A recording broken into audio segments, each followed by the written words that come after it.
Aventure, humour. C'est une vraie aventure, c'est difficile, mais on a des candidats qui se prennent pas au sérieux et qui adorent rigoler d'eux-mêmes. Et comme on les met dans des situations parfois totalement complexes, voire grotesques, ils s'en amusent. Il y a une qualité dans Pékin Express, c'est être capable de provoquer chez l'autre l'envie de t'aider. C'est aussi bête que ça. Mais une fois qu'on a dit ça, il faut y arriver. Il faut qu'il t'aide à avancer sur la route, il faut qu'il te loge, et il faut qu'il te nourrisse. Une fois qu'on est capable de créer chez les autres cette envie, cette empathie, on a tout gagné.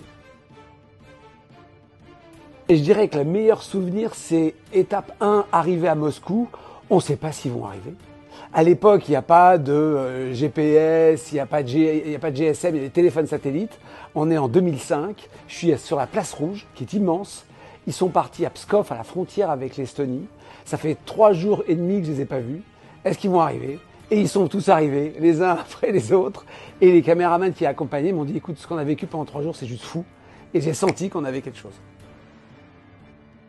On se régale sur Pékin et parfois on mange des choses très bizarres. Le tofu fermenté, qu'on a un petit peu ici en Asie, qu'on a dans cette saison, et qu'on peut manger. Alors le tofu, tout le monde le connaît.